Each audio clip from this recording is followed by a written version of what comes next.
봄이 올려다가 지금 막 눈도 오고 막 춥고 그래요.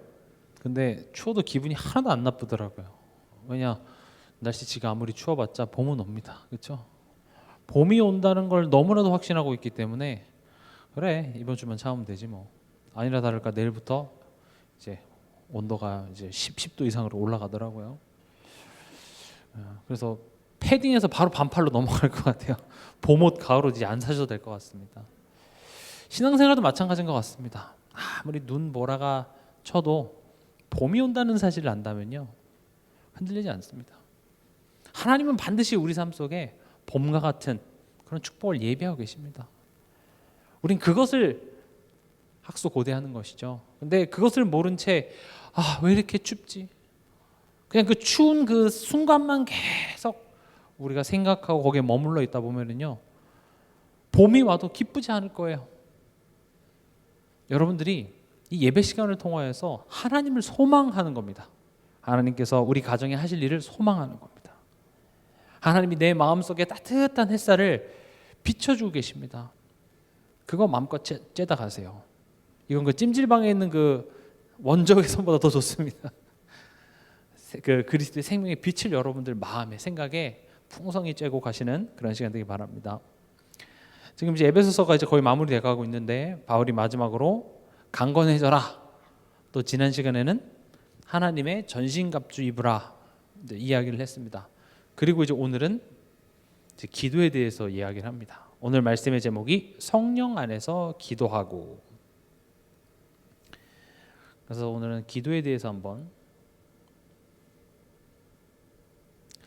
나눠보고자 합니다. 기도하는 건 뭐죠? 기도.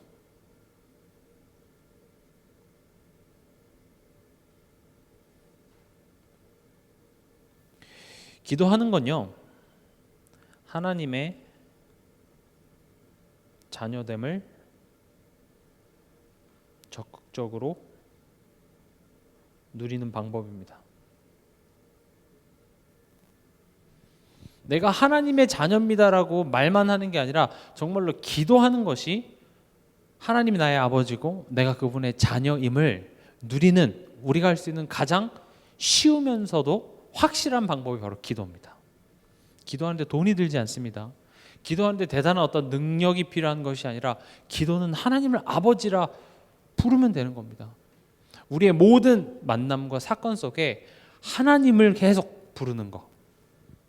또 기도는요, 하나님과 대화이며 소통입니다. 하나님과 소통하는 거예요. 하나님과 대화하는 겁니다. 인간이 불행한 이유가 뭔지 아십니까? 하나님과 소통이 끊어졌기 때문에. 우리 예전에 구원의 길 많이 그렸죠. 여기 하나님 있고 여기 인간 있고, 인간이 불행한 이유 이렇게 끊어져서잖아요. 근데 예수님이 짠 와가지고 이 길을 하셨다. 그럼 길은 만들어졌는데 거기를 소통을 해야 되잖아요. 그렇죠? 근데 길은 완성됐지만 실제로 만나 뵙질 않아. 대화를 하지 않아. 기도라는 것은 내가 하나님의 자녀다, 내가 구원받았다라는 것을 가장 확실하게 누리고 확인하는 것. 또 하나님의 자녀로서 당연히 해야 될 게 뭐냐? 하나님과 대화하고 소통을 해야 돼요. 하나님과 소통한다는 것은 서로 마음이 통하는 겁니다. 서로 그 의도와 뜻이 통하는 거예요. 이따 뒤에서도 말씀드리겠지만, 우리는 하나님이 무슨 뜻을 가지고 무슨 의도를 갖고 있는지를 그렇게 궁금해하지 않습니다. 그냥 내 뜻만 있어요. 내 승에 안 차고 내가 바램대로 되어지지 않으면 하나님의 뜻이 뭐든 상관없어요. 왜 안 해주십니까? 그걸 막는 저 사람을 왜 안 처리해 주십니까? 라는 불평 불만만 가득 있지, 하나님과 대화한다라는 것은 하나님이 무슨 의도를 가지고 계시느냐, 이제 이런 것들을 이제 소통하는 거거든요. 기도는 그런 겁니다. 그러면 우리가 왜 예수 그리스도 이름으로 기도하냐? 그렇죠? 우리가 기도할 때마다 예수 그리스도 이름으로 기도합니다. 아멘, 이렇게 하죠. 그건 주문이 아닙니다. 열려라 참깨 뭐 이런 식으로 그 단어를 써야지만 기도가 상달되는 것은 아닙니다. 왜냐? 기도라는 행위는 누구나 할 수 있습니다. 그러나 기도를 통해 하나님과 대화하는 것은 오직 하나님의 자녀만 기도할 수 있습니다. 그래서 제가 예전에 이렇게 전도하고 할 때도 제가 당신을 위해서 기도해 주고 싶은데, 또 당신이 하나님과 기도하게 도와주고 싶은데, 기도하려면 하나님 자녀 되셔야 된다고 이렇게 얘기하면서 제가 복음 전한 적도 있었거든요. 기도는요, 그냥 내가 간절히 한다고 되는 게 아니라 하나님의 자녀만 기도할 수 있습니다. 그러면 하나님의 자녀 되려면 어떻게 해야 됩니까? 여러분, 하나님의 자녀가 되기 위해서는 어떻게 해야 됩니까? 시험 봐야 됩니까? 교회를 열심히 다녀야 됩니까? 아닙니다. 하나님의 자녀가 되기 위해서는요, 마가복음 3장 27절에 먼저 강한 자가 결박돼야 돼요. 강한 자가 누구죠? 사단입니다. 우리 인생을 붙잡고 있는 그 사단이 먼저 결박이 돼야 돼요. 하나님 자녀가 되기 이전에 우리 인생을 붙잡고 있는 사단이 있다니까요. 왜 우리 집 가문 대대로 자꾸 문제가 끊이질 않습니까? 우리 조상한테 잘 되게 해달라고 그렇게 제사도 지내고 도덕적으로 흠없이 지내는데 왜 우리 가정은 되는 일마다 안 됩니까? 원인을 알 수 없는 이 질병의 고통을 당합니까? 사단에게 붙잡혀 있어요. 거기서 빠져나오지 않으면요, 절대 해결되지 않습니다. 알아도 우리가 어떻게 이깁니까? 그래서 예수 그리스도께서 오신 겁니다. 하나님의 자녀가 되기 전에 먼저 강한 자 결박돼야 돼요. 마치 유괴범한테 내가 잡혀 있는데 내가 다시 회복이 되려면 어떻게 해야 돼요? 그 잡혀있는 유괴범부터 결박이 돼야 되겠죠. 그리고 또 하나님 자녀가 되려면 어떻게 해야 됩니까? 로마서 3장 23절에 모든 사람이 죄를 범하였음에 하나님의 영광에 이르지 못하더니 그 죄에 대한 대가가 뭡니까? 사망입니다. 다시 말하면 하나님의 자녀가 되려면은 여긴 이 사단이 결박돼야 되고요. 또 이 죄의 값이 치러져야 됩니다. 죄의 값이 뭐라고요? 사망입니다. 죄 문제 해결이 아니라 죄를 지었기 때문에 거기에 대한 대가로 징역 몇 년, 벌금 얼마인 것처럼 그 죄 값이 뭐예요? 죽음이에요. 그럼 내가 죄 때문에 죽는 것은 죄 문제 해결이 아니라 그 죄의 값을 내가 치른 게 돼요. 그래서 예수님이 죄의 삭신 사망, 그 죄 값을 대신 예수님이 지시고 십자가에서 대속하신 것입니다. 대신 죽으심으로 말미암아 죄 값을 치러 주심.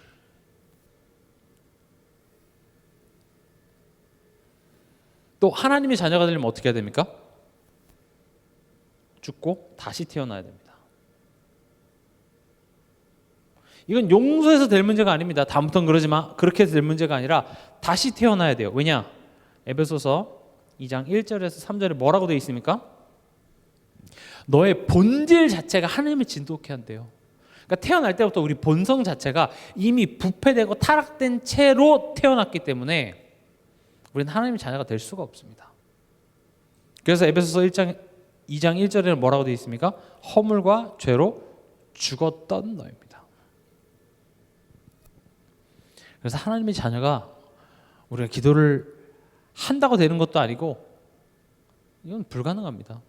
그래서 창세기 3장 15절에 여자의 후손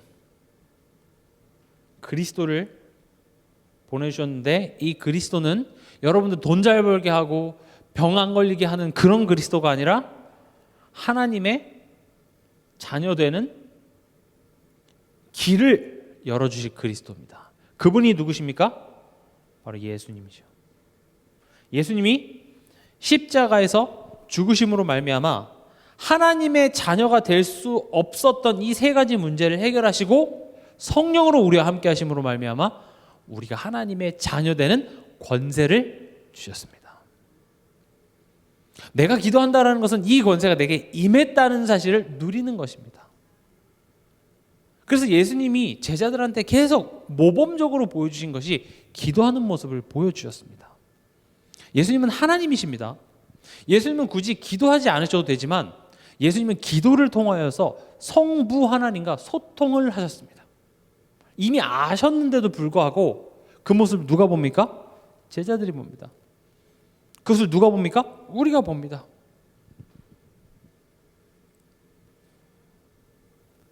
그러면 왜 기도하게 하시냐는 거죠. 지금 기도에 대해서 지금 계속 보고 있습니다. 기도하는 것은 하나님과 대화하고 소통하는 겁니다. 하나님과 대화하는데 왜 예수 그리스도 이름으로 해야 되냐? 하나님의 자녀 아니면 기도할 수 없기 때문에 그렇습니다. 그래서 하나님 자녀 되게 하시기 위하여서 예수님이 하신 일을 믿음으로 말미암아 내가 하나님 자녀로서 하나님과 대화합니다가 예수 그리스도 이름으로 기도합니다. 그러면 알겠어요. 기도가 그건지 알겠어요. 그럼 왜 우리랑 기도하라고 하시냐는 거죠. 우리 질문할 수 있잖아요. 하나님은 모르시는 게 없고 못하시는 게 없고. 근데 왜 우리로 하여금 기도하라고 하시냐는 거죠. 하나님 능력이 부족해서일까요? 아니면 우리가 정성이 부족해서 그럴까요? 왜 기도라는 걸 하게 하시죠? 내가 무엇이 부족한지, 무엇 때문에 내 마음이 아픈지, 무엇 때문에 내가 고민이 되는지 하나님 아실 텐데 왜 나한테 이것을 기도하게 하시냐라는 거죠. 기도는요, 첫 번째로 내 신분을 확인하는 시간입니다. 뭐라고 하면서요? 하나님 아버지. 꼭 기억하시기 바랍니다. 기도는 하나님을 아버지라 부르는 것이 기도입니다. 그 말은 나는 뭐가 됩니까? 그분의 자녀. 가만히 생각해 보세요. 진짜 이 내용이 되게 우리가 많이 들어서 진부할 수 있지만 생각해 보세요. 하나님이 내 아버지예요. 오늘 하루도 하나님이 아저씨와 같이 우리는 생각하면서 하루를 살았기 때문에 염려하지 않았을까요? 하나님이 아버지십니다. 심지어 그 하나님이 나를 버린 자식이 아니라 나를 사랑하신대요. 그 사랑이 말로만 하는 사랑이 아니라 뭡니까? 자기 아들을 십자가에 못 박을 만큼 나를 사랑하시는 하나님. 그 하나님이 나의 아버지. 이거 확인하는 게 기도입니다. 두 번째는 뭡니까?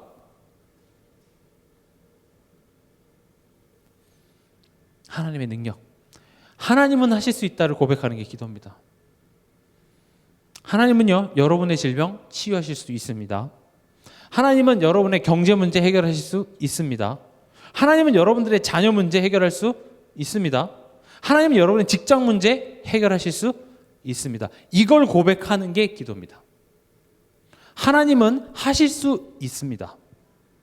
우리가 세상을 살면서 적당히 내가 하나님이 해주실 만한 것과 하지 못할 만한 것들을 이렇게 대충 나눠서 하나님이 안 해주실 거야, 못 하실 거라고 이렇게 그 상자 안에 넣어놓는다니까요. 아닙니다. 여러분 계속 하나님은 하실 수 있다고 고백하시기 바랍니다. 우리가 그냥 평상시에 찬양하면서 하나님은 불가능하심이 없네라고 이야기하는 것은 쉽습니다. 그러나 막상 내가 그 문제 앞에 딱 됐을 때 하나님은 하실 수 있다, 어렵습니다. 여호수아와 갈렙도 저들은 우리의 밥이다. 성경을 읽을 때가 재밌죠. 만약에 여러분들이 그런 현실에 한번 마주해 보세요. 그런 고백이 나옵니까? 그런 고백한다고 해서 손해볼 것도 없는데 그런 고백이 안 나와요. 그냥 불평과 불만과 원망과 과거의 상처에 휩싸이지 하나님은 하실 수 있어 고백이 안 나와요. 그게 우리 현실입니다. 기도는요, 그걸 고백하는 겁니다. 고백했는데 10번 고백했는데 왜 안 바뀌죠? 그런 거 하지 마시고요. 그걸 고백하는 겁니다. 선포하는 겁니다. 한번 해보세요. 내 마음에 불신앙이 꺾입니다. 불신앙이 뭐죠? 하나님을 믿지 못하는 것입니다. 하나님의 존재를 안 믿는 게 불신앙이 아닙니다. 신자에게 있어서 불신앙은 하나님 계신 것도 알고 성경의 그 지식들은 다 알지만, 동의하지만, 목사님의 설교에 동의하지만 실제로 지금 내가 마주하고 있는 이 현실 속에서 하나님이 해주실 수 있는 것은 아무것도 없어. 그걸 보고 불신앙이라고 이야기를 해요. 근데 아무도 내가 불신앙하고 있다고 인지 못한다니까요. 근데 그 열매가 뭐예요? 염려예요. 원망하고 있어요. 끊임없이 해결할 수 있는 능력도 없으면서 거기에 대해서 계속 고민하고 어떻게 할까? 이걸 이렇게도 굴러보고 저렇게도 굴러보고 계속 그러고 있어요. 물론 이 말은 어떤 상황에 대해서 아무것도 하지 말고 기도하면 하나님이 다 알아서 해주죠. 이건 틀린 겁니다. 보세요. 어떤 문제가 이렇게 있잖아요. 그럼 이 문제를 지금 내가 보고 있는데 실제로 이거 보고 있는 내 마음 속에 이 염려, 걱정, 원망, 이게 지금 되게 커요. 하나님이 원하시는 것은 지금 하나님한테는 이 문제가 아니에요. 하나님에게 있어서 문제는 뭐예요? 이걸 보면서 네 마음속에 일어나는 여러 가지 모습이 문제인 거예요. 그래서 기도를 통하여서 하나님의 능력을 고백함으로 말미암아 이것을 꺾어내는 거예요. 그러면 내가 이 문제를 실제로 보고 사실적으로 보고 하나씩 해 나가면 돼요. 우리 어떤 이렇게 문제나 해결해야 될 일이 있잖아요. 근데 그런 적 없으십니까? 마음이 너무 속상해서 너무 복잡해서 시작조차도 안 되는 경우가 있어요. 오히려 실수를 하기도 하고요. 근데 대부분 그런 이유가 뭐냐? 내 시작하기 전에 벌써 내 마음속에 짜증과 원망이 내 에너지를 싹 다 빼앗아가요. 그래서 먼저 우리가 뭘 해야 되냐? 기도를 통하여서 내가 누구지?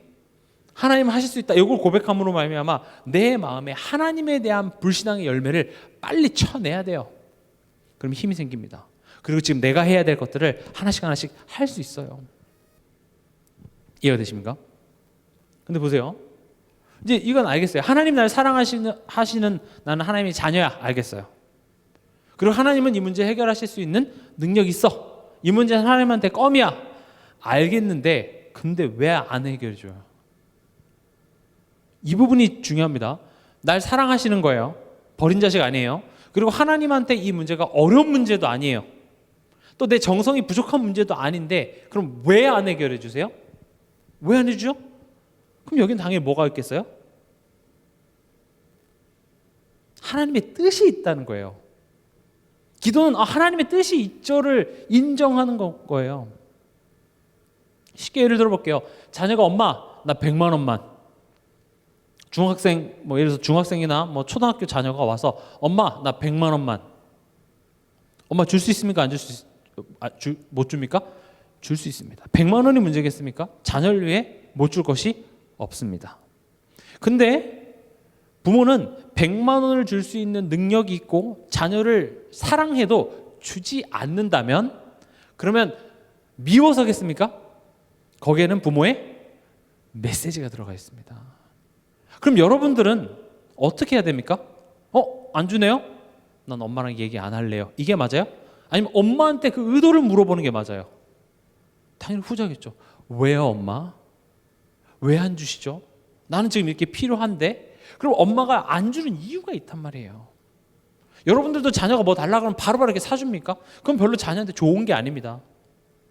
그런 부분에 있어서 하나님께서는 항상 메시지를 담아요. 항상 우리가 풍요롭고 좋을 때는 메시지가 잘 안 담겨요. 물론 좋습니다만은 성경에 보면 항상 어려움과 내 방향대로 흘러가지 않는 그런 상황 속에 하나님 꼭 메시지를 이렇게 딱 포장해서 넣으세요. 노예라는 그 과정 속에 하나님은 메시지를 담으셨습니다. 우리 가정에 어떤 문제가 일어났을 때 그 문제 속에 메시지를 담아요. 보세요. 하나님의 뜻이 있는 거는 우린 인정하죠. 그래, 뭔가 하나님의 뜻이 있어. 근데 왜 기도하게 하시냐? 이것을 하나님의 뜻을 일방적인 통보가 아니라 우리로 하여금 소통하기 원하십니다.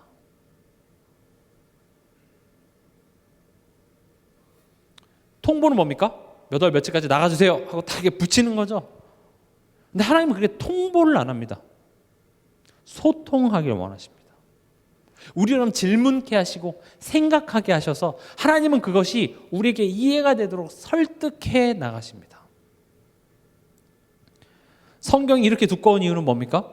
하나님이 인간을 설득해내시는 여정이 오래 걸립니다. 하나님이 야곱을 이스라엘 되도록 설득해 나가는 과정 오래 걸립니다.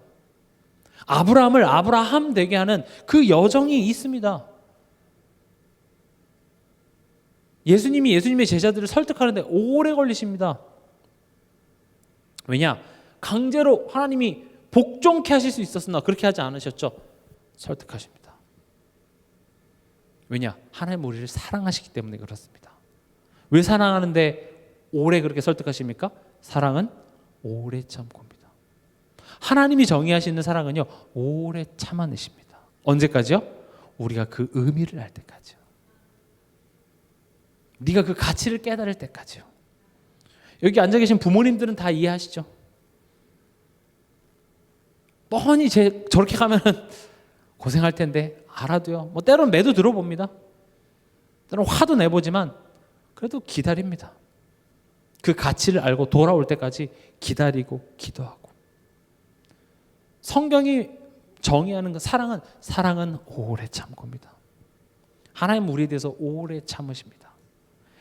너 가만 안 둬 하고 이렇게 화를 삭히면서 참는 것이 아니라 하나님의 뜻이 우리에게 소통될 때까지 쉬지 않으시고 계속 우리 삶 속에 이런 모양으로 저런 모양으로 하나님의 마음을 자꾸 전달합니다. 근데 우리는 하나님의 그 마음을 알기를 거부하고 내가 뜻을 정해놓고 하나님이 이렇게 역사해 달라고만 우리는 이야기를 하고 있는 게 우리 모습입니다. 또 자식 이기는 부모 없다고 하나님 또 들어줍니다. 우리가 이렇게 막 찡찡대고 막 해주세요 하면은 들어주시는 하나님입니다. 하나님 그렇게 매정하지 않으세요. 그러나 하나님은 결국 그 뜻을 우리에게 이해시키십니다. 그래서 우리의 여정은요, 계속 이따 뒤에서도 말씀드리겠지만 내가 필요한 거 해달라고 기도하는 거 나쁜 거 아닙니다. 하세요. 그러나 거기에만 머물러 있는 것이 아니라 이제는 때로는 하나님이 내가 원하는 것을 안 주실 때는 달라고만 이야기하는 것보다 나를 향한 하나님의 뜻이 무엇인지 기도할 수 있는 그런 성숙함까지 자라나라고 성경은 요구하고 있는 것이죠. 요한복음 17장 21절 22절에도 보면 하나님과 예수님이 기도로 소통하는 장면이 나옵니다. 제가 한번 읽어볼게요. 아버지여, 아버지께서 내 안에 내가 아버지 안에 있는 것 같이 그들도 다 하나가 되어 우리 안에 있게 하사 세상으로 아버지께서 나를 보내신 것을 믿게 하옵소서. 내게 주신 영광을 내가 그들에게 주었사오니 이는 우리가 하나 된 것 같이 그들도 하나가 되게 하려 함이니라. 지금 이게 어떤 장면입니까? 요한복음 17장은 예수님이 하나님께 진짜 기도하는 장면입니다. 지금 이 말은 뭐냐면요, 하나님이 예수님과 그냥 하나님이 일방적으로 예수님 보내고 예수님도 가기 싫은데 해서 억지로 끌려가는 것이 아니라 지금 성부 하나님과 성자 하나님이 기도로서 지금 대화로서 소통하고 서로 마음과 의도가 계속 대화로서 나눠지는 그 기도의 장면입니다. 근데 예수님이 이 기도를 하시면서 성부 하나님과 성자 하나님이 이렇게 소통이 되는 것처럼 기도를 누리는 것처럼 예수님이 이 땅에 오신 이유는 너희들 또한도 하나님과 이렇게 소통되는 관계 회복을 위해서 나를 보냈다는 사실을 저들로 하여금 알게 해주세요 라고 기도하는 거예요. 이게 목적이에요. 우리를 향한. 더 쉽게 얘기해 볼까요? 여러분 기도 잘하게 하는 게 예수님이 이 땅에 오신 목적이에요. 기도를 잘한다는 것은 앞에 대표기도 나와서 화려한 문장으로 얘기하는 것이 아니라 뒤에서도 말씀드리겠지만 범사에 내가 계속 하나님과 대화하는 거예요. 여러분 이게 화가 나잖아요. 그렇죠? 화는 내가 오늘 화 좀 한번 내볼까 이렇게 나지 않고 화가 팍 나요. 야! 하면서 이렇게. 근데 그런 감정이 내 속에 마치 스프링처럼 계속 꾹꾹꾹 눌러 담아 있다가 마치 뭐 뻥이요 하면서 그 압력이 한 번에 쏟아져 나오는 것처럼 뻥 하고 나오는 거거든요. 그래서 여러분들이 평상시에 그런 속상함이나 여러분들의 그런 감정을 하나님께 자꾸 이렇게 털어놓으세요. 그럼 나 혼자 꽁 하고 있다 보면 어느 날 건드리지 마라. 툭 건드려요. 오늘 막 저기압인데 자녀 가서 툭 건드려요. 남편이 와서 툭 건드려요. 그러면 왕 쏟아져 나가는 겁니다. 수시로 얘기하세요. 하나님 속상하네요. 하나님 저런 말 하니까 굉장히 제가 좀 서운하네요. 서운한 감정을 느끼지 말라는 것이 아니라 그런 감정들을 꾹꾹꾹꾹 눌러 담아서 어느 날 건드린 그 사람한테 다 풀면 인간관계가 망가지잖아요. 하나님과 대화하는 거예요. 하나님과 소통이라는 것은 나의 마음 또한도 하나님께 이렇게 전달하는 거예요. 그게 기도입니다. 여러분들의 속마음, 여러분들이 지금 어떤 감정 가지고 있는지 100% 공감할 수 있는 사람은 이 세상에 없습니다. 친구들 만나서 얘기해도 그때뿐이지 다 얘기 못 하잖아요. 심지어 내 배우자한테도 다 얘기 못 합니다. 아무도 몰라요. 하나님은 아십니다. 기도를 그렇게 편하게 가져가시면 좋아요. 하나님과 소통하는 거예요. 때로는 속상하고 원망하고 누구에 대한 욕, 하나님이랑 기도하면서 하나님 저렇게 하면서 괜찮다니까요. 하나님 너 욕했네, 너 지옥 가야 되겠다, 이런 하나님 아닙니다. 여러분들의 속상함, 서운함, 하나님께 그 감정을 푸세요. 하나님은 위로해 주십니다. 공감 못하시지 않습니다. 왜냐? 예수님도요 배신을 겪어봤어요. 예수님도 친히 이 땅에 사시면서 우리 인간이 겪을 만한 모든 감정을 정말 다 겪어보셨기 때문에 하나님이시면서도 우리를 공감하신다고 성경은 되어 있습니다. 괜찮아, 맞아, 속상하지, 그런 위로를 하나님이 내게 해주신다니까요. 기도라는 걸 되게 거창하고 어렵게 생각하지 마세요. 내 삶 속에 내 감정을 솔직하게 터놓을 수 있는 내 좋은 친구로서 하나님을 누리는 방법이 뭐예요? 기도입니다. 예수님도 지금 그걸 얘기하는 거예요. 기도 잘하게, 하나님과 기도 잘 될 수 있도록 나 보낸 걸 쟤네들이 좀 알게 해주세요. 그러니까 예수님이 그렇게 기도하고 내려왔는데 제자들이 다 퍼즐로 자니까 왜 한순간도 기도하지 못하냐 하면서 속상해 하시죠. 다섯 번째로, 그럼 기도의 효과, 기도를 하면 뭐가 어떤 일이 벌어질까요? 우리가 예전에 메시지 많이 들었죠. 기도하면 일어나는 일. 그러나 저는 내 개인, 나라는 것을 좀 중심으로 보도록 하겠습니다. 기도를 하면요 제일 먼저 어떤 일이 벌어지냐? 내 마음, 생각을 돌아보게 됩니다. 되게 중요합니다. 내 감정이 좀 다스려져요. 내가 되게 지금 화가 나 있네. 내가 지금 되게 부정적인 생각으로 지금 가득 차 있네. 내가 내 위치를 돌아보게 돼요. 아담아, 네가 어디 있느냐 얘기한 것처럼 나의 위치. 이런 부정적인 생각, 불안, 염려, 누구에 대한 원망이 있을 때는요 내 감정이 어떻다 이게 생각이 안 되고 너 때문이야가 된다니까요. 네가 그러지만 않았어도, 그때 그런 상황만 안 있었어, 너가 그런 선택하지 않았어도 다 상대방에 대한 원망이 나와요. 제가 이번 주 중고등부 예배 때도 부모님 원망하는 것은 하나님 못 믿는 거야 라고 얘기를 했어요. 내가 왜 그런 이야기를 할까? 왜 부모님을 원망하고 다른 사람을 원망하는 것이 왜 하나님 못 믿는 문제로 이어질까? 근데 하나이가 맞췄어요. 여러분, 그런 인간의 어떤 심리와 내면에 있는 그 문제들에 대한 정답은요 어디에 다 들어가 있냐? 창세기 3장 사건에 다 들어가 있습니다. 창세기 3장에 보면 아담이 하와를 원망하는 장면이 나오죠. 뭐라고 원망합니까? 하와 제가 줬어요, 그렇게만 얘기한 게 아니라 하나님이 만들어주신 저 여자가 나를 먹게 해서 내가 이렇게 된 거예요. 원망 안에는요 뭐가 들어가 있냐? 하나님이 실수하셨음이 들어가 있습니다. 왜 이런 남편을 만나게 하셨습니까? 하나님 실수하셨습니다. 직접 얘기는 안 해요. 근데 원망이라는 것 자체가 하나님 무능력하십니다, 하나님 잘못하셨습니다, 하나님 그때 뭐 하셨습니까? 그 원망의 화살이 사실은 하나님께 있다는 사실을 인지하지 못해요. 그리고 원망을 합니다. 하나님이 봤을 때 얘가 왜 날 공격하네?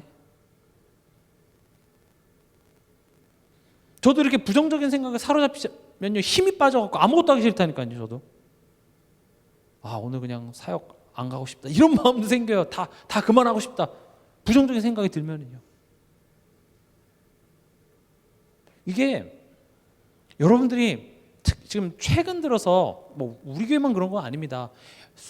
수많은 전 세계의 기독교 신자들이요 힘을 잃어가고 있는 까닭이 뭔지 아십니까? 내 마음과 생각, 정서적으로, 정신적으로 피폐해져 있어요. 그런 느낌 안 드십니까? 옛날만큼 말씀에 그렇게 은혜가 안 되지 않습니까? 말씀이 집중이 안 돼요. 그건 단순히 내 문제가 아니라 지금 이 시대의 문제입니다.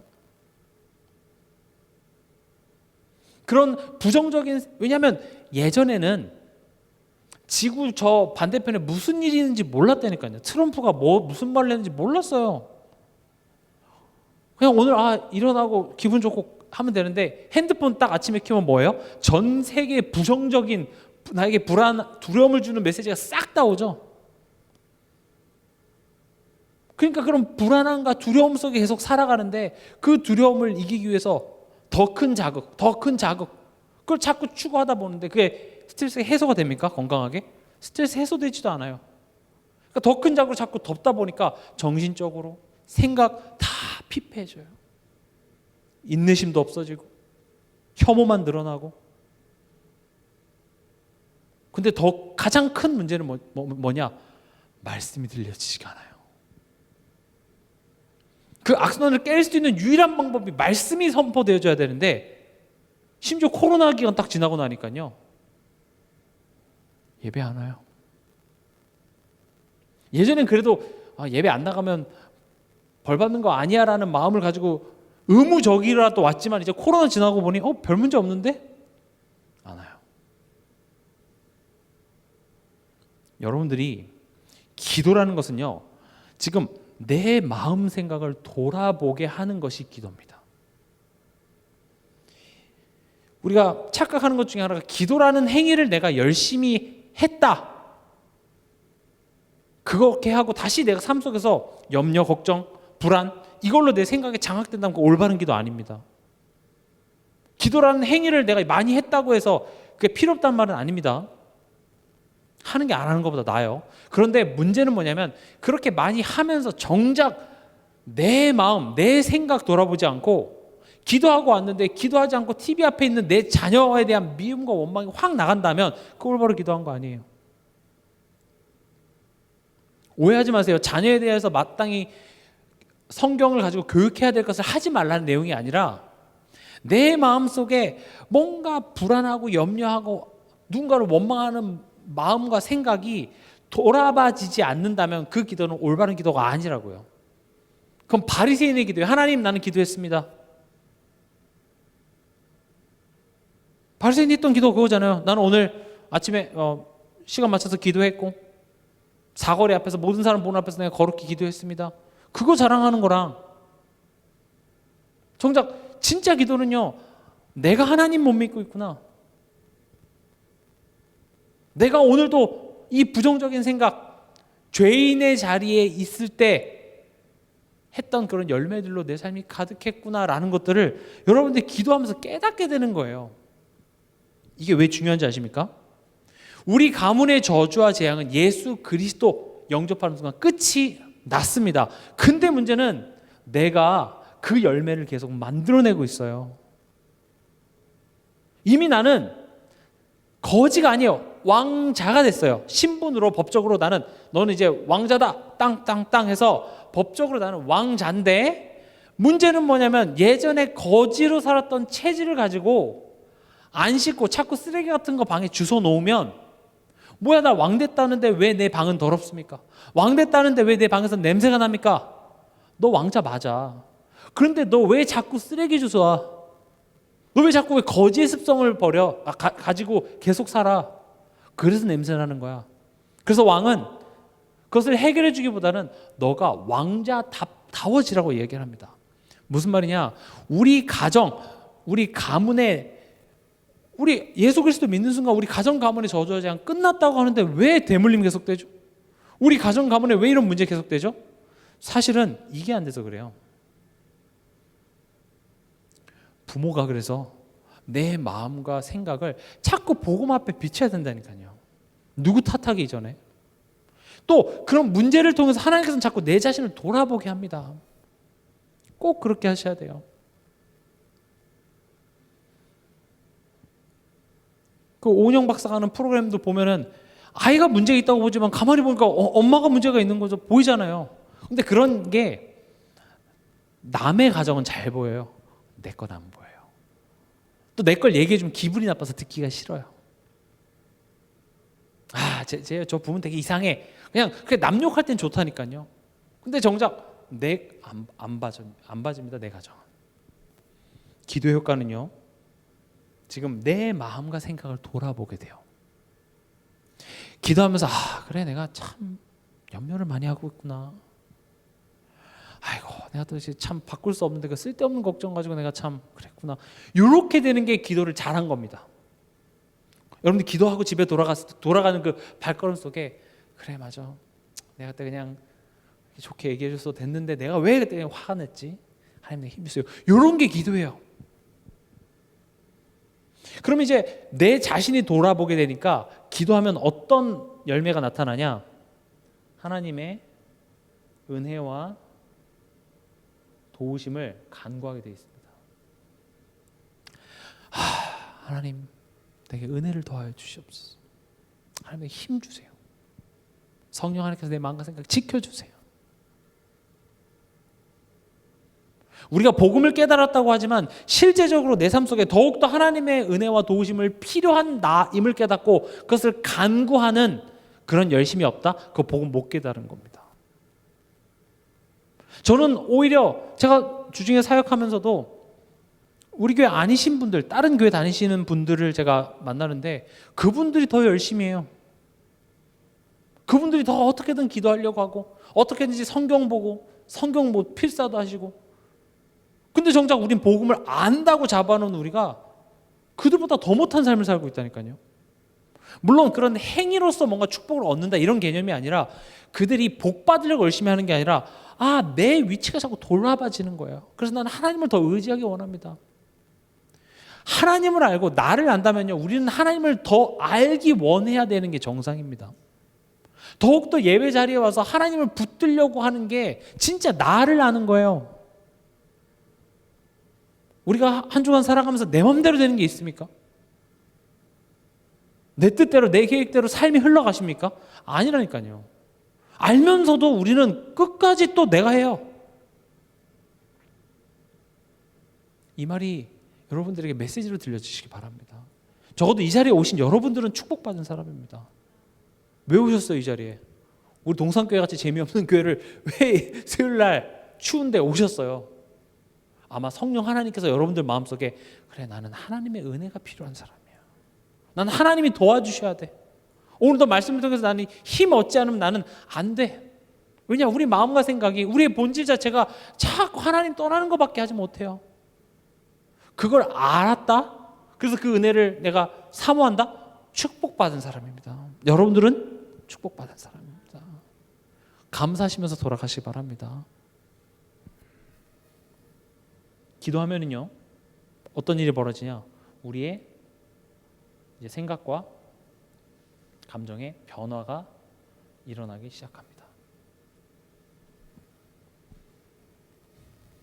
기도는 그냥 이렇게 두루뭉실하게 뭐 주세요, 뭐 주세요, 뭐 주세요, 뭐 주세요, 이게 기도가 아니라, 기도는 내 마음과 생각, 지금 나의 감정을 돌아보게 하고 그걸 올바로 돌아봤다면 하나님의 도우심, 하나님의 은혜가 필요한 나임을 깨달아 그것을 간구하게 되어 있습니다. 그럼 하나님이 어떻게 하실까요? 외면하실까요? 아닙니다. 그래, 그거야. 내가 그것 때문에 이 문제를 허락했어. 하나님이 우리에게 힘을 주십니다. 우리의 마음과 생각을 지켜주시겠다고 성경은 약속하고 있습니다. 그래서 우리의 생각, 감정이 변화합니다. 여러분들 보고 생각 바꾸라고 얘기하는 게 아니라 정말로 하나님의 은혜가 필요합니다라고 나는 고백하고 그것을 의지할 때 하나님께서 내게 힘을 주십니다. 그게 바로 뭡니까? 성령의 역사입니다. 세계 많은 교회가 성령의 능력, 성령의 역사에 대해서 굉장히 오해하고 있어요. 성령의 능력 하니까 랄랄랄랄랄 방언, 막 병이 치유되고 이런 것들만을 성령의 능력이라고 보지만 점점 보면 볼수록 성령께서 우리 안에서 우리의 생각을 바꾸시고 우리의 마음을 지키시는 역사가 그것보다 더 크다라는 것을 우린 깨닫게 됩니다. 병 고치는 것보다 한 사람의 마음 바꾸는 게 더 힘들어요.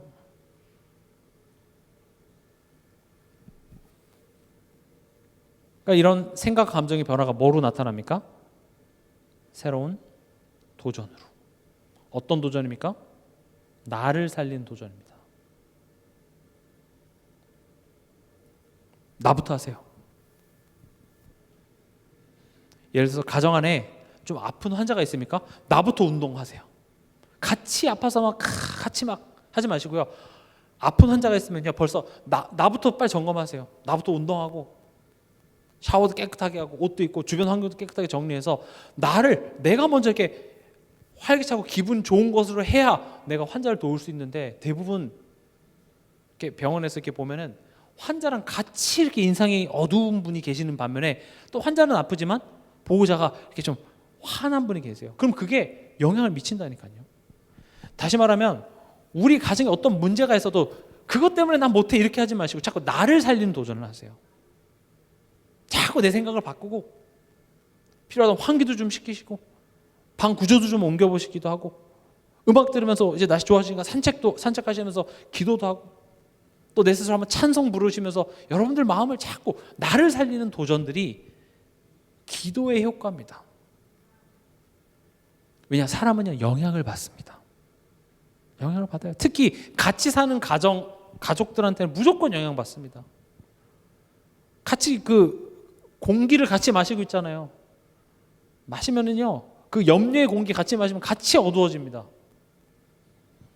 그래서 쟤 바꿔주세요. 제가 왜 저럽니까? 이런 얘기 하지 마시고요.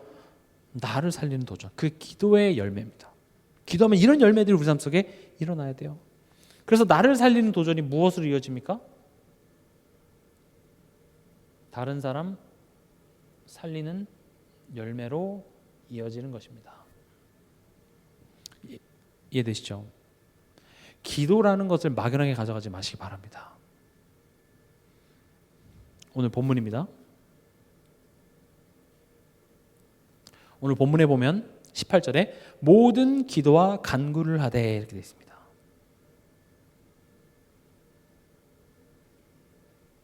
이게 좀 옛날 말이라서 조금 이렇게 이해하기 힘듭니다. 이게 어떤 의미가 있냐? 모든 이 말은요. 모든 상황 속에서 기도하라는 말입니다. 모든 상황 속에서 기도하고 모든 상황 속에서 간구하라. 모든 상황 속에서 뭐 하라는 겁니까? 하나님과 대화하라. 해보시기 바랍니다. 하는데요? 정말 하십니까? 하나님과 대화하세요. 하나님과 대화한다는 것은 뭘 인지하는 거라고요? 앞에 말씀드렸죠? 내 신분 확인하는 겁니다. 아버지, 하나님 아버지, 하나님 하실 수 있죠. 하나님한테 이거 불가능한 거 아니잖아요. 하나님 어렵지 않잖아요. 하나님 뜻이 있다면 제게 알려주세요.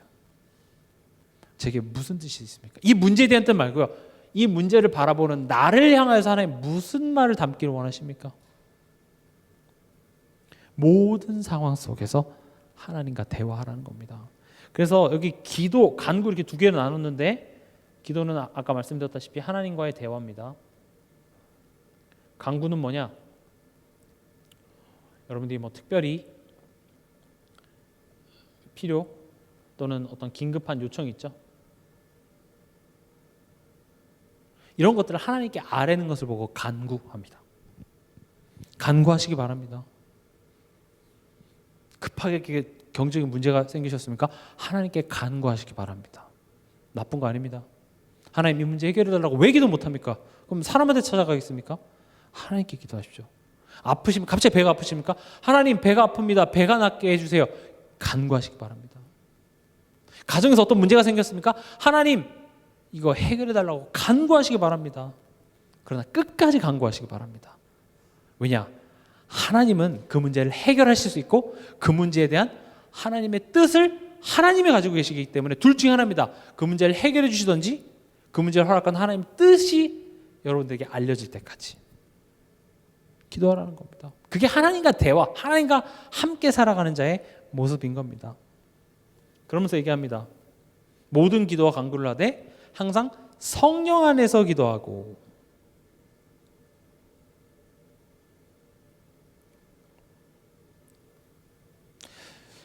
성령 안에서 기도한다라는 말은 두 가지로 성령의 인도함을 따라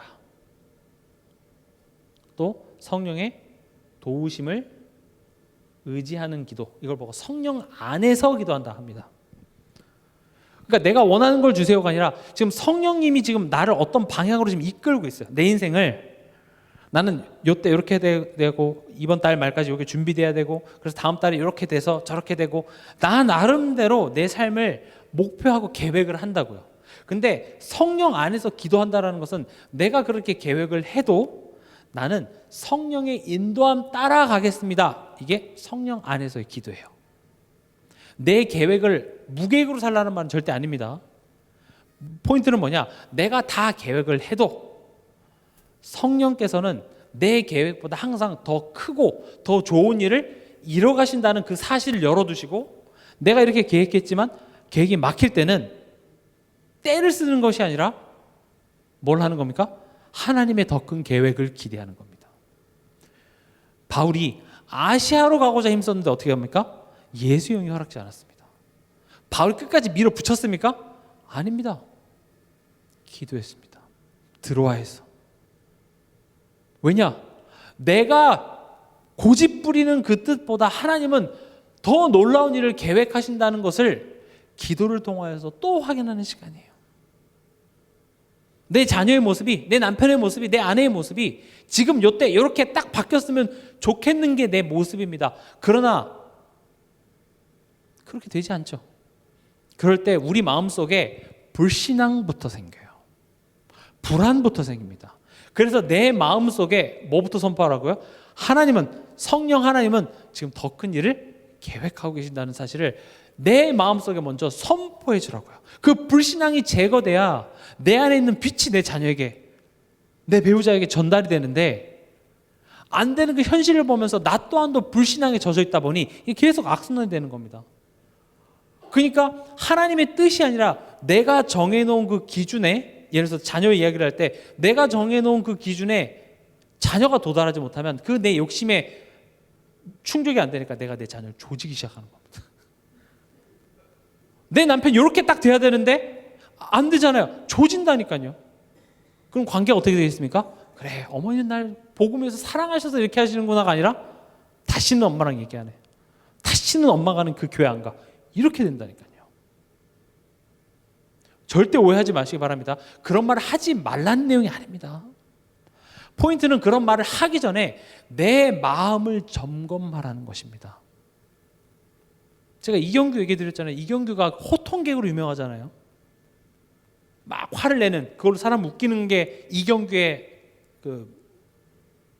캐릭터인데, 그래서 물어보는 거예요. 어떻게 이렇게 화를 내는데 상대방이 기분 나쁘지 않게 화를 내면서 하십니까? 이경규가 얘기합니다. 내 마음은 진짜로 화가 안 나서 그래요. 말은 해도 이 마음이 화가 안 나니까 그게 전달이 안 되는 거예요.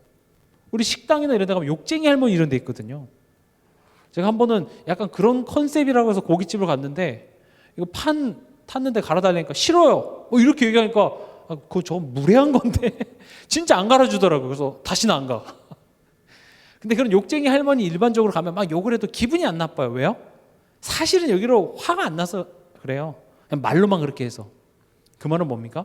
우리 안에는 감정이 전달이 돼요. 네 잘되라고 하는 거야 라고 얘기하지만 거기에 뭐가 묻어 있어요? 내 감정이 묻어 있어요. 많은 아내분들이 얘기해보면 이런 얘기 많이 한다니까. 난 절대 남편한테 틀린 얘기를 안 해요. 절대 틀린 얘기를 안 합니다. 남편은요, 그러니까 틀린 얘기라서 화가 난 게 아니라 지금 거기에 많은 게 묻어 있어서 그래요. 감정이 전달돼서 그래요. 쓸데없는 염려와 걱정과 불안함이 덕지덕지 묻어 있고 과거의 상처가 묻어 있으니까 옳은 얘기가 그 이야기만 빼고 감정만 다 전달되니까 이게 싸움이 자꾸 되는 거예요. 자꾸 이상한 데로 가는데 성령 안에서 기도한다는 것은 성령의 인도함 따라 또 그의 도우심을 의지하라는 겁니다.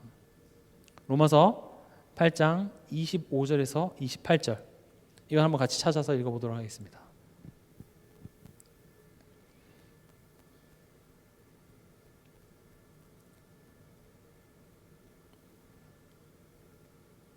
로마서 8장 25절 26절 같이 읽겠습니다.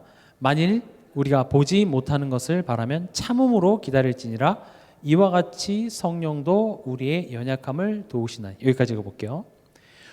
25절에 우리가 보지 못하는 것을 바라면 참음으로 기다려야 될 때도 있습니다. 아마 이럴 때가 더 많습니다. 근데 우린 기다리지 못합니다. 그래서 성령은 이 기다리지 못하고 지금 당장 나의 시간표에, 나의 때에 뭔가 일어나지 않는 그 상황에 대해서 원망밖에 하지 못하는 우리의 연약함을 성령께서는 도우시겠대요. 조바심이 나십니까? 이렇게 될까? 염려가 내 생각을 사로잡습니까? 빨리 해야 되는데 막 내 마음이 번잡하십니까?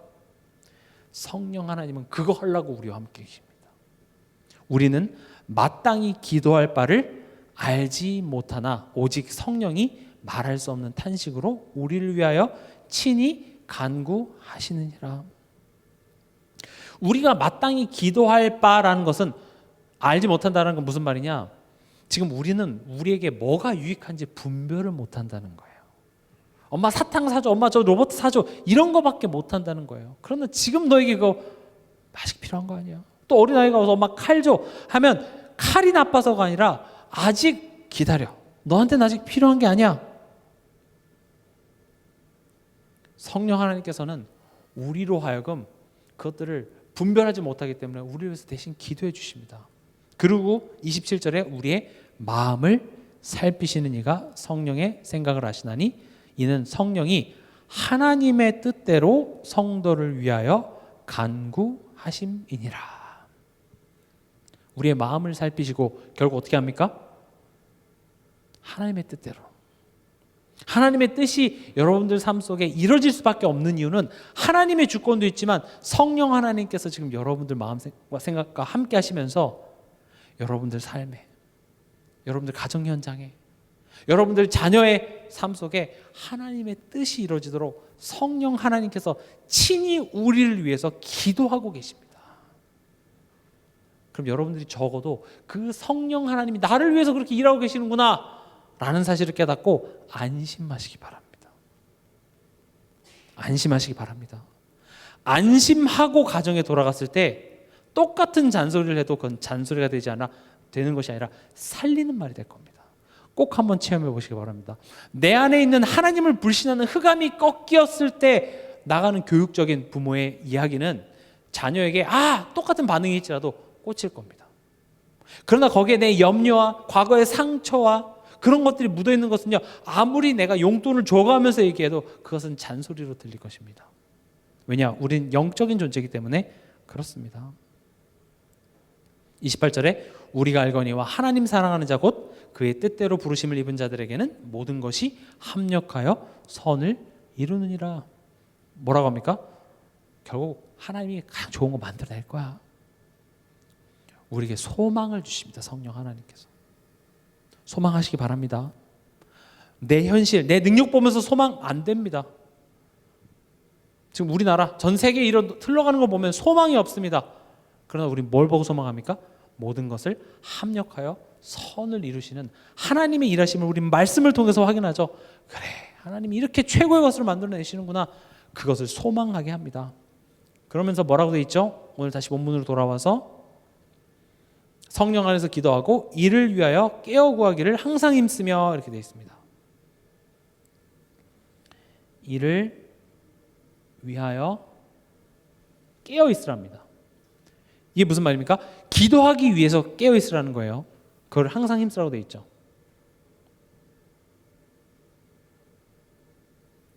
다시 말하면요, 순간순간 어떤 감정들이, 생각들이 나의 마음을 사로잡을 때 기도해야 되겠다, 요거 하라는 거예요. 기도할 준비를 항상 하라는 거예요.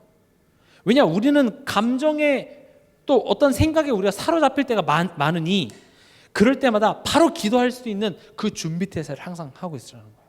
기도해야 되겠구나.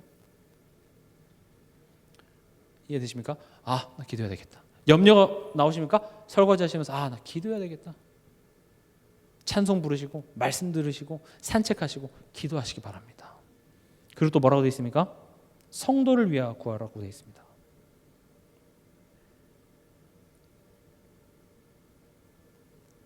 여기서 성도는 우리의 자녀, 후대가 되겠죠. 또 우리의 배우자도 되고요.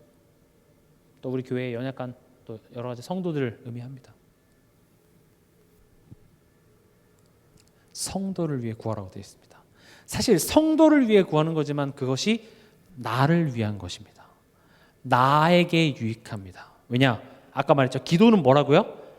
하나님과 소통하는 거예요. 근데 보세요.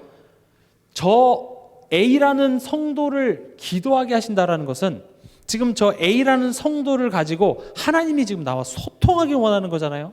그렇죠? 내 자녀를 가지고 기도하게 하신다라는 것은 자녀를 가지고 하나님이 나와 소통하기 원하는 거예요. 그렇죠? 그러면 두 가지가 있겠죠. 첫 번째로 내 자녀를 향한 하나님의 뜻을 내게 전달하기 위한 게 첫 번째겠죠. 두 번째는 기도하게 하시면서 왜 저 모습을 내게 보여주면서 내게 기도하게 하실까? 어찌 보면 저 성도의 저런 모습을 통해서 내게 주시는 메시지가 있습니다. 아, 나도 저렇지는 않을까? 분명히 있습니다. 다시요. 기도는 뭐라고요? 하나님과 하나님의 마음이 내게 전달되고 소통되는 게 기도인데, 내가 제 3자를 위해서 기도한다라는 것은 그 3자를 향한 하나님의 마음을 내게 깨닫게 하시는 거예요. 또 그 3자를 통해서 나를 향한 하나님의 메시지가 있다라는 것이죠. 꼭 사역자들은 이 부분들을 깊게 들으셨으면 좋겠습니다. 그래서 성도를 위해 구하라 이렇게 되어 있습니다. 그래서 여러분들이 교회 성도들을 위해서 계속 기도하시기 바랍니다. 그리고 마지막으로 19절에 또 나를 위하여 구할 것은 내게 말씀을 주사 나로 입을 열어 복음의 비밀을 담대히 알리게 하옵소서 할 것이니, 여기서 말하는 화자는 나는 바울이죠. 바울 위해서 기도하라, 이 말은 누굴 의미하겠습니까? 목사님과 또 사역자, 또 더 나아가서는 교회입니다. 여러분들이 목사님을 위해서 꼭 기도하시기 바랍니다. 지금 바울이 뭐라고 기도 부탁합니까? 내게 말씀을 주사 복음의 비밀 담대히 알릴 수 있도록 나를 위해서 기도해 달라는 겁니다. 보세요. 지금 하나님과 소통하는 겁니다. 우리가 목사님을 위해 기도한다는 것은 결국 무엇 때문입니까? 강단입니다. 하나님이 지금 목사님에게 나를 향한 말씀을 주사 그 말씀이 내게 잘 전달되는 것, 이것을 하기 위해서 하나님께서 목사님을 세우셨죠. 그럼 이것을 기도하게 한다는 것은 내게 지금 무슨 말씀을 하고자 하는 거죠? 강단을 나로 하여금 소망케 하시는 거예요. 하나님, 진짜 하나님 말씀으로 역사하시는 거 맞죠? 그렇다면 이 말씀을 대언하시는 목사님에게 힘을 더해 주시옵소서. 그래서 그 말씀을 통하여서 내가 힘없고 내가 치유되어지고 우리 가정이 변화될 수 있도록 기도하는 겁니다. 또 여러분 교회를 위해서 기도하시기 바랍니다. 교회에 대해서 불평이 아니라 기도를 하시기 바랍니다. 불평은 내 기준에, 내 성에 차지 않았을 때 거기에 대해서 얘기하는 게 불평이고요. 기도는 뭡니까? 그 교회를 향한 하나님의 마음을 나랑 소통하고자 하는 거예요. 봐봐, 교회 연약한 본 보이지? 하나님 이거 왜 나한테 보이십니까? 나한테 무슨 말을 하시고자 합니까? 그걸 위해 널 불렀어. 사무엘이 그 시대에 교회를 향해서 얼마나 시험될 게 많았습니까? 하나님은 사무엘과 소통하면서 그 시대 여호와의 그 말씀에 불이 꺼진 그 시대에 그 불 붙이려고 내가 너를 사무엘 부른 거야. 기도는 그런 겁니다. 하나님과 대화가 통하는 거예요. 연약한 성도를 보며 부족한 성도들을 보면서 여러분들 기도하시기 바랍니다. 아, 저런 성도를 왜 우리 교회에 보내셨지? 하나님 이렇게 하셔야 돼요. 왜 보내셨어요? 아니라 왜 보내셨을까요? 하나님. 거기에 아마 나를 부르신 하나님의 소명이 반드시 들어있는 줄 믿습니다. 말씀을 맺겠습니다. 성령 안에서 기도하고, 이번 한 주간 기도라는 것은 하나님의 대화다. 하나님과 소통하면서 나를 향한, 또 우리 가정과 가문을 향한 하나님의 마음이 전달되고 소통되어지는 그런 한 주간 되시길 주님의 이름으로 축원합니다.